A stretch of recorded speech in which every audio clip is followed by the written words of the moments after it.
Təsəvvür edirsinizmi? Almaniyalı həkim Michel Pop Azərbaycan haqqında tükürpədici hadisəni danışır. O deyirdi, bizim dərmanlara demək olar ki, bütün Avropa ölkələrində tələbat var. Bir hadisə danışacağım sizə. Azərbaycan adlı bir ölkə var. Sovetlər İttifaqının keçmiş ölkəsidir. Bizim məhz o ölkə ilə işbirliyimiz vardı. Bir dəfə onların nümayəndə heyəti gəlib, qiymətdə aşağı düşməyimizi istədilər. Biz onlara başa saldıq ki, bu mümkünsüzdür.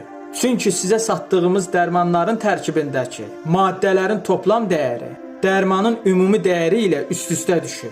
Onlar bizi dinlədilər və qayıdıb bizə nə desələr yaxşıdır.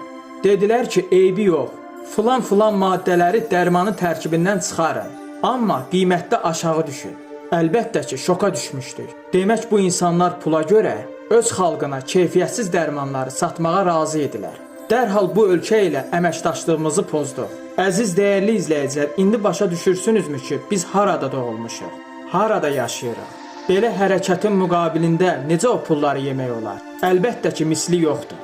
Belə çıxır ki, bir xalq olaraq özümüz özümüzə düşmənik. Mən Ağal Ökbətanlı.